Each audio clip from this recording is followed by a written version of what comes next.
ರಾಜ್ಯ ಸರ್ಕಾರ 1957ರಲ್ಲಿ ಮಾಡಿರುವ ಗವರ್ಮೆಂಟ್ ಸರ್ವಿಸ್ ಆಕ್ಟ್ 5 ಹಾಗೂ ಸಿವಿಲ್ ಸರ್ವಿಸ್ ರೂಲ್ಸ್ ಪ್ರಕಾರ ಯಾವುದೇ ಒಬ್ಬ ಸರ್ಕಾರಿ ನೌಕರ 7 ವರ್ಷಕ್ಕಿಂತ ಹೆಚ್ಚಿನ ಕಾಲ ಒಂದೇ ಸೇವೆಯಲ್ಲಿ ಹಾಗೂ ಒಂದೇ ಜಾಗದಲ್ಲಿ ಇರೋ ಹಾಗಿಲ್ಲ. ಆದರೆ ಕೆಎಂಜಿಸಿಯಲ್ಲಿ ಇಂಥ ನಿಯಮಗಳನ್ನ ಗಾಳಿಗೆ ತೂರಲಾಗಿದೆ.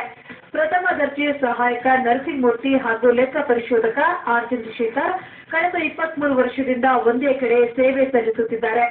ಇದು ಮಾಹಿತಿ ಹಕ್ಕು ಅಡಿಯಲ್ಲಿ ತರಿಸಿದ ದಾಖಲೆಯಲ್ಲಿ ಬಹಿರಂಗವಾಗಿದೆ.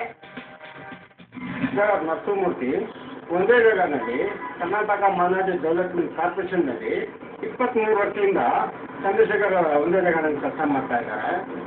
ನರಸಿಂಹಮೂರ್ತಿ ಅವರು 21 ವರ್ಷ ಇಷ್ಟಕ್ಕೆ 21 ವರ್ಷದಿಂದ ಅಲ್ಲೇ ಕೆಲಸ ಮಾಡ್ತಾ ಇದ್ದಾರೆ. ಇವ್ರ ಮೇಲೆ FR ಆಗಿದೆ.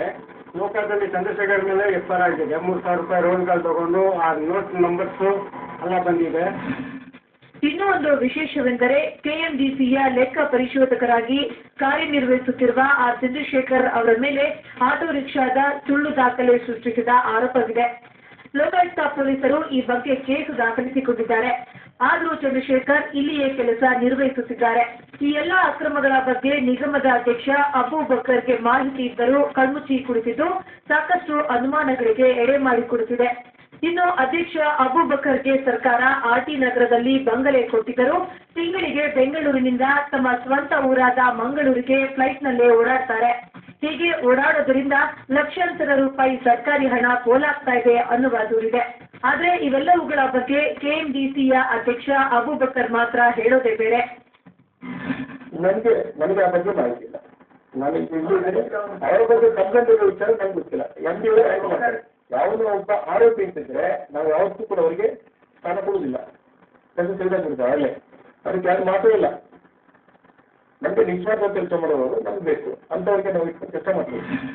ಇನ್ನು ಈ ಬಗ್ಗೆ ಆರ್ಟಿಐನಲ್ಲಿ ಮಾಹಿತಿ ಪಡೆಯಲು ಹೋದ ಅಮೀರ್ ಖಾನ್ ಅವರ ಮೇಲೆ ಸುಳ್ಳು ಆರೋಪ ಹೊರಿಸಿ ಕಬ್ಬನ್ ಪಾರ್ಕ್ ಸ್ಟೇಷನ್ನಲ್ಲಿ ಸುಳ್ಳು ಕೇಸು ದಾಖಲಿಸಿ ಹೆದರಿಸುತ್ತಿದ್ದಾರೆ ಅಂತ ಹೇಳಲಾಗ್ತಿದೆ.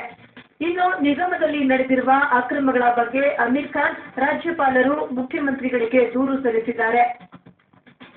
Ullas S Kiruvase, Janashree news, Bengaluru.